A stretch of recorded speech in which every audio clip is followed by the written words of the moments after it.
炫，今天台湾的首波寒流来了，真的是有够冷。但是不止台湾冷哦，全世界都在冷。为什么？因为现在全世界竟然出现什么极地涡旋，而且是什么失控的极地涡旋。我们过去讲极地涡旋，它就那个门，它把那种所谓的冷空气全部都把它好好的锁着。结果现在失控之后，这个门已经打开了。对照后面说，本来外面只有10度，结果你家的冰箱门又坏掉，那个气流不断的窜出来，冷到你整间房子快要结冻，这就是极地涡旋现在的状况。为什么？我们带来看到美国呢，密西根这边有一个湖泊，但是湖泊刚好它附近有一座我们讲美轮美奂漂亮的一个灯塔。但你知道吗？吓坏了，来照了，结冰了。这不是 AI 哦，你如果放在网络上，搞不好那些社群媒体还会认定说此图为 AI， 错，这是真实发生的状况。我以为是什么电影画面呢，太吓人了。你有没有看它水一直打？对，打往那个灯塔上打。那你想想看哦，打到上面的瞬间，如果因为温度太低了，开始冻结，所以它才变成这么离奇的一个情况。而且不只是哦这样。它密西根湖里面的湖泊哦，因为湖泊它是在涌动，它是一个大湖。你有没有发现，原本你以为上面那个白白的是浪花，就仔细一看，像是雪白的 donut， 像甜甜圈一样，那个都结冰了啊！对，连会动的湖泊的表面，密西根湖泊都已经结冰成这样了。对，等于说我结冰之后呢，再拍打。结冰之后呢，再拍打，然后拍打之后水又会涟漪嘛，涟漪之后呢，它要冻结。我们带你看到英国，这就真的发出人命哦，出意外了。因为它的这种强风暴雪袭击状况下呢，等于说你第一个景色已经很不好，再第二个你说这怎么三宝？不是哦，你再看一次刚才的画面，那个车子不是故意的哦。对，来，他要刹不住，就撞到前面的车子。你有没有看到前面车子往后滑？代表说整个地板都已经没有摩擦力，冰天雪地，沉积雪压到非常严重。对，700多个学校哈，因为在这个我们讲哥雷蒂的风暴状况之下，全部陷入寒潮，停班停课。我跟你讲，日本这个更惨，你知道日本北海道，这是日本，对，这根本是什么末日世界吧？赵尔，你知道这是什么场景吗？这是开车看得到的。也就是说，你如果开车在路上，你就看到这样一片雾茫茫的，什么东西都看不清。你们看到有路牌在动，旁边有车子，吓死了！这怎么开？在高速公路我也不知道，坦白讲我很佩服这个驾驶啊，可能叫藤原信藤原明拓海。来，你看哦，而且我们理解我们台湾哦，平常理论上是不太会下雪，就现在跟你讲说，入冬以来哈，寒流来了，玉山北风，来各位直接看这画面，哇，这是在台湾降雪了。对，你看啊，整个白茫茫的一片。全部铺盖在冰天雪地，然后呢，就连阿里山哦，10年来首度迎到我们讲下雪。来，你看阿里山，我们都只知道小火车，结果没想到呢，这个雪也变成这样。因为你现在全球暖化的状况下，变成是它这个锁的程度没有那么强，温差没有那么大。等于你原本这边哦，理论上来讲哦，应该是这边很冷。外面这边很暖，所以气流会这样西风一直吹。就现在连极地都变很暖，那这个气流就暖起来了嘛。而且再加上我们讲的旁边的冷气团又冷，所以你看哦，我们讲开始在那边挤压，所以变得像什么？像是你冰箱的这个门没关好，然后所有的气流都灌出来。所以你像哦，首当其冲是谁？阿拉斯加。对，我们都知道阿拉斯加本来就很冷，对不对？那我问你，如果说极地的气流再灌出来，它冷上加热会变成什么样，你知道吗？阿拉斯加这边有个湖哈，对，你知道干嘛？它原本呢是还有船舶的，但赵尔，你有没有发现一个状况？为什么那个船哦直接整个沉下去？等一下，它旁边都已经解冻了。对，你知道为什么冻坏了？你知道为什么沉下去吗？因为第一个它雪一直下，对，那雪是不是很重，对不对？那是不是把船往下面压？对，那往下面压了之后呢，然后旁边又开始结冰，对，那结冰之后呢，它整个就是我压下去又结冰，那里面又渗水，然后整个呢全部变一块冰块，而且附近的学校道路基本上全方面的瘫痪，甚至是有一个地方更惨，也是一样在这边，他们最近居民有一个困扰，无处可放，你知道什么无处可放吗？雪。对，雪，我们看日本人常常积雪，他是不是把雪往旁边踩，踩这样的道路？这时候他发现一件事情，他不断往旁边踩，又不断的积，不断往旁边踩，中间那是一台汽车哦，各位你不要看错了，那不是雪，那是白色的汽车，这搞到后面没地方放啊，那倒到就没地方去，而且你知道吗？偶尔还会来降雨。那降雨之后又更严重，所以看到他们不断的把雪往旁边这边丢，往旁边这边丢，都已经倒到没地方去了，代表整座城市基本上都被雪覆盖。但是与此同时有些人意志非常坚定。对，比如说我们像瑞典，它有一个板球选手，板球你知道什么？就很像是乒乓球加上网球，加起来就是板球。好像我们宜兰很多人很爱玩。哇，他很拼哎，很拼哦。来看，摔了。不是，重点是他摔了之后，你有没有发现人就不见了？那个积雪大概40-50公分。你看他的脚有没有？他整个脚踝以上全部都是都是雪。然后甚至是呢，我们讲在阿姆斯特丹这个地方通常空服员见过什么大风大浪没见过，在飞机上他们最淡定。来，你看，Oh my God， 这是谁？这空服员，他直接跟你讲说，什么鬼啊？怎么这种雪？然后那个风很强，各位，你不要以为只有冷而已，重点是这个，你看都已经走到里面了，这很困难哎，感觉还是有那个风在那边，你知道吗？躲都躲不掉，有够惨。甚至是有一对夫妻坦白讲，我也不知道为什么他们这种人，他们就跑去露营。想说要体会呢冰天雪地感觉，要去挑战，就照了挑战任务呢，没多久之后就失败，你知道什么吗？整间帐篷垮掉，邦体，雪太大了。对，通常这种他们是会定期，比如说我1个小时出来清一次。你如果露营5分钟要清一次，那就不叫露营。你看有没有开始在清了？那就不叫露营了，你知道吗？为什么？因为你清完进去，然后又急，清完进去又急，那你等于是一半时间人都在外面，别录了，好不好？这个人死了嘛。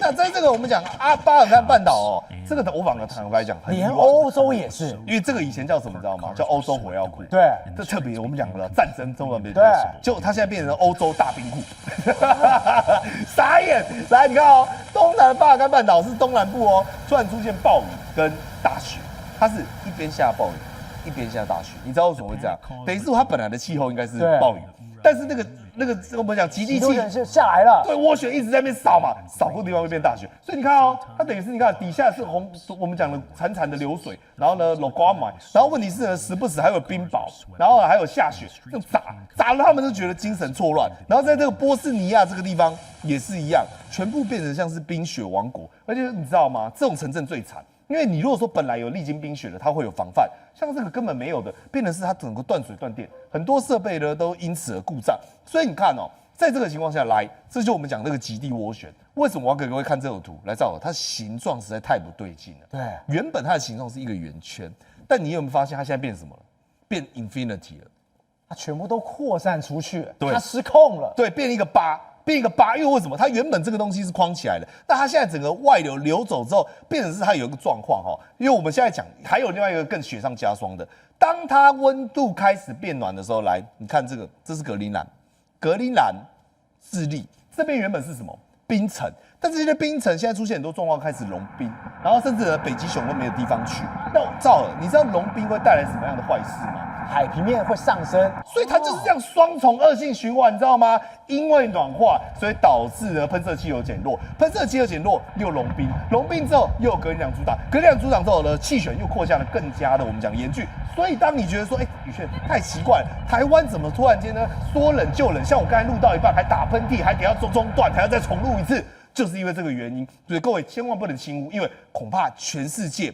如果这个气旋崩溃，都会陷入在冰天雪地当中。玉峰哥，我们刚看到，这个极地涡旋，在欧洲，在刚刚也看到了，在阿拉斯加，甚至在瑞典这个地方，那画面太可怕。结果没想到它杀下来，它杀到哪里？杀到地中海这个地方。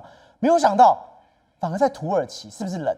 这我不知道，但我可以看到一件事情，这风也太大，大到那个船是直接被它直接这样卷的。对，我们来看一下连续几个画面啦。过去来讲的话，大家想到土耳其会觉得它在地中海，它的气候应该是宜人的。为什么？因为中纬度你本来就是一个得天独厚。可是呢，现在来讲的话，土耳其尤其在这个地方是在哪里？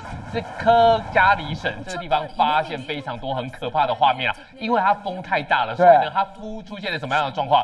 它竟然船被吹疯，直接被吹倒了。然后呢，吹倒了之后啊，你知道吗？很多人就想说，那你吹倒了之后，你能救吗？你是没办法救的，因为过去来讲，没有想到有一天船会被吹倒，所以呢，他现在就只能等风停，但现在风不停啊。然后呢，这个大船屋也是变成残骸。然后最可怕的一件事，如果你在这种情况之下，你要出门怎么办？你根本出不了门的。导播，我们看一下，竟然有人走出去，然后呢，像是被吹起来一样。这很夸张，你看这个脚跟这个地板。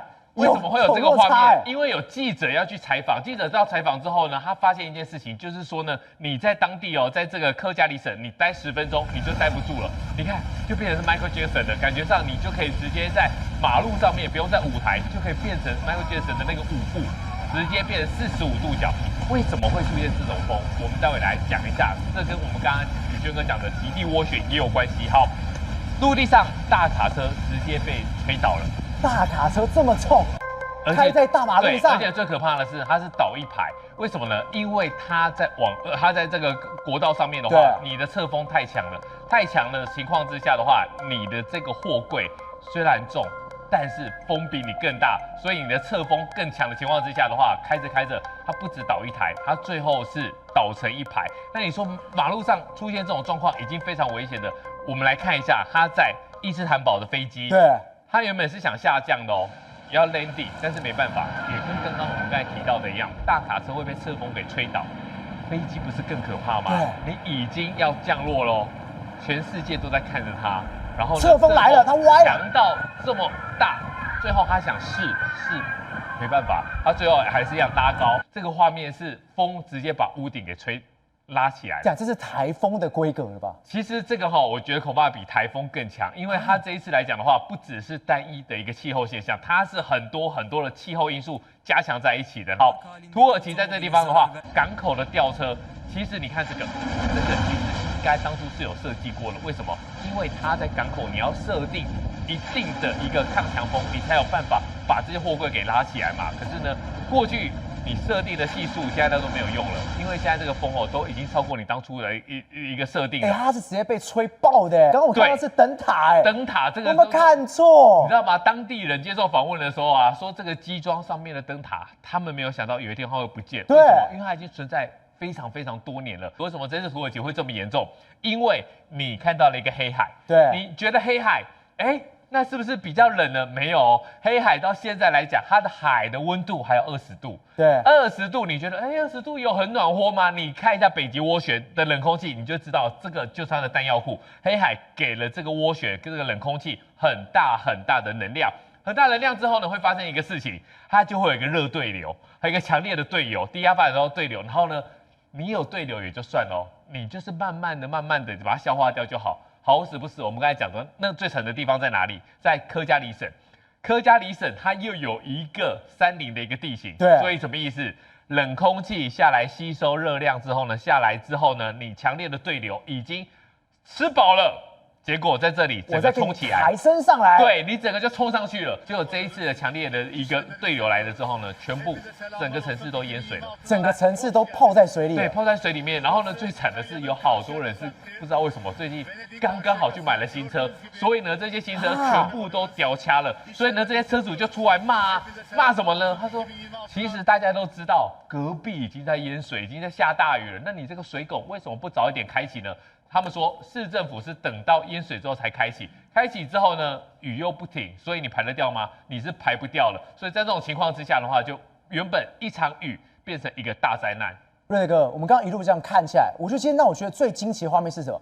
难道世界上的地狱之门要开启了吗？这在哪里？你看到这个画面，美国的宾州，我一开始说应该是 AI 吧，没有哦，你看到这个地板它裂掉，裂之后，它下面是红色的东西。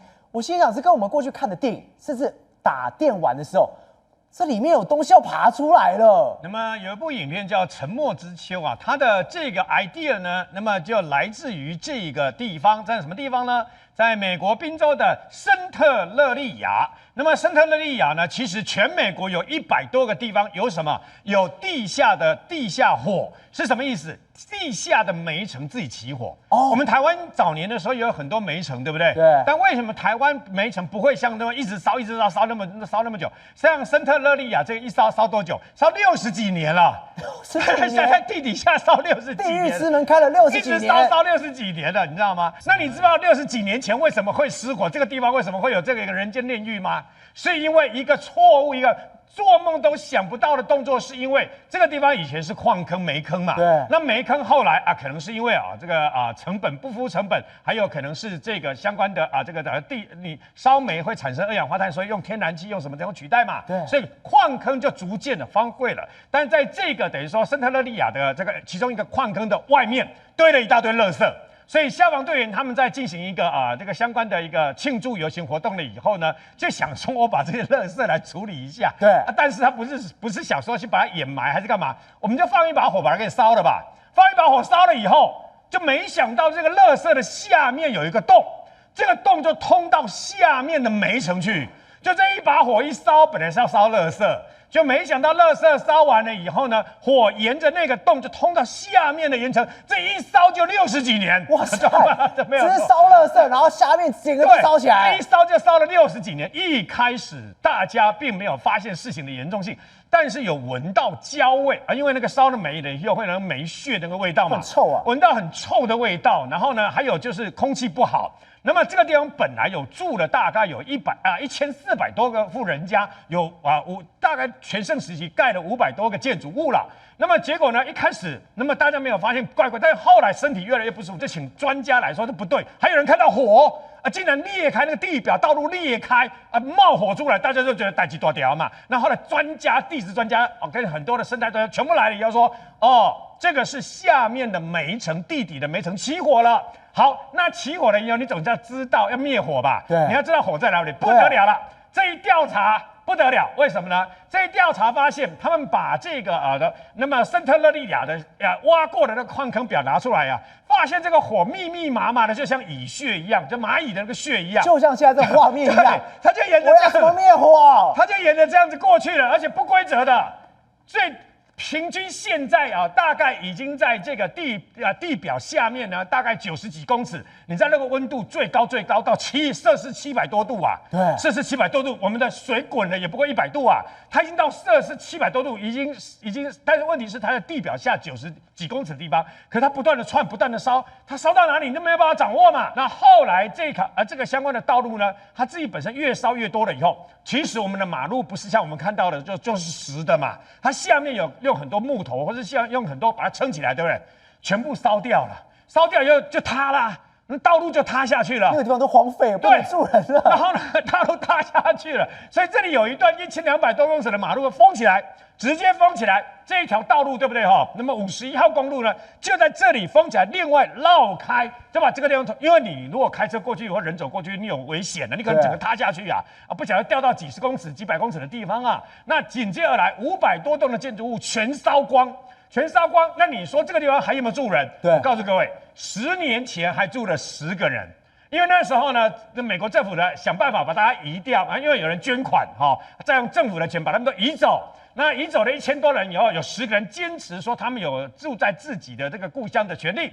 到了现在了以后呢，只剩下4个人，对，还是坚持住在这个地方，还要住在这，那个地都烂掉了。那有人说，那你能不能开发成这个观光胜地几乎让人家看不行？为什么呢？因为美国政府到现在，包括中央政府跟地方政府都不知道下面已经烧成什么样子了。所以呢，如果你来观光的话，搞不好你停这的地方还是人群站的地方，砰的一下，全部都掉下去所以到后来，这个地方已经成为一片地狱之火的鬼城了。宏观取材，厘清真相，犀利精准，深入剖析，时刻掌握关键，新闻时事不漏接。老时段，新气象，我是钟浩和，关键时刻2.0全新出击。